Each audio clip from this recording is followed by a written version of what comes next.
Itong Moku Live app, ito ay para sa mga girls only. So dito ay live stream. Hello everyone! Hello po mga ka-Majesty and welcome to Erlin's Vlog. So today, panibagong araw, panibagong application na naman ang isi-share ko sa inyo. Just keep on watching! Kapag gusto mong maging isang agent dito kay Moku, i-click mo nga lang yung agent link. So sa agent link ay may nakapaloob na mga form na ganito. So kailangan mo maglagay ng agency name, password, re-enter your password, and number syempre, and then click mo yung send at merong code na papasok sa number na nilagay mo. Then click mo yung bind. So kapag nakapag-sign in ka na dyan, ay ganito yung lalabas na form. Kung ikaw ay isang agent, ay sa website po ang iyong panel. So wala ka pong task, kung hindi, ganito yung system ng iyong panel bilang isang agent dito kay BICQ or Moku. Then mga ka-Majesty, kapag gusto mo naman isang host, ay click mo nga lang po yung host link. Then magsasign ka ngayon ng form na ganito. So itong +824, palitan mo siya ng +63. Make sure naka WhatsApp yung number na ilalagay mo.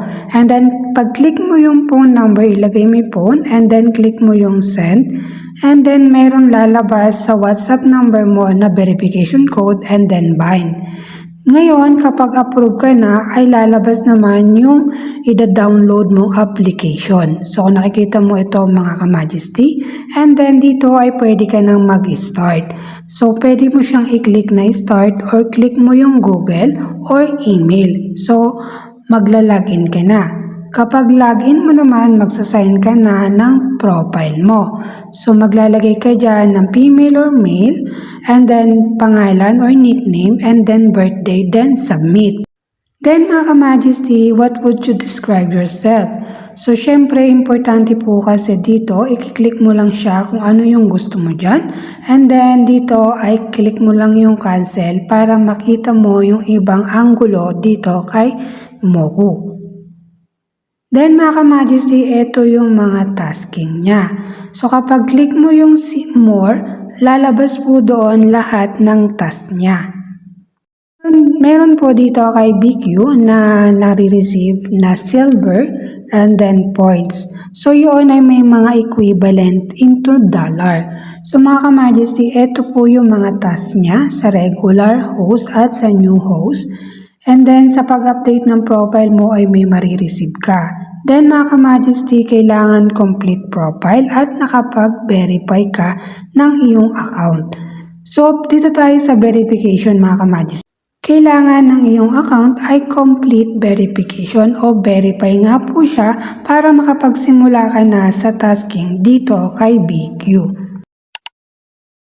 Itong apps na to ay only for girl. Dahil dito po ay may mga call rate na tinatawag o may mga call po kasi dito sa apps na to at ito ay pang malakasang loob lang. So pag click nyo po yung live at naka-verify na po kayo ay may marireceive po kayong congratulations. Kagaya nito mga ka-Majesty, congratulations on joining the Livestream Subsidy Program.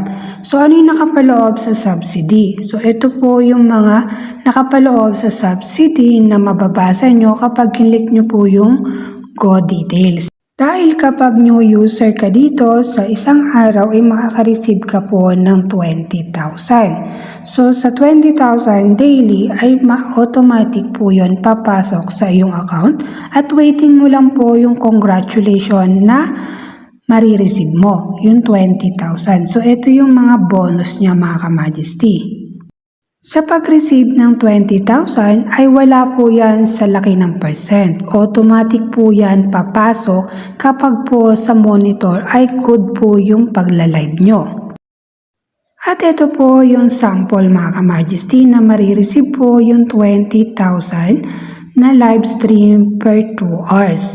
So kapag regular user ka na, ay makaka-receive ka naman ng 1,000 daily.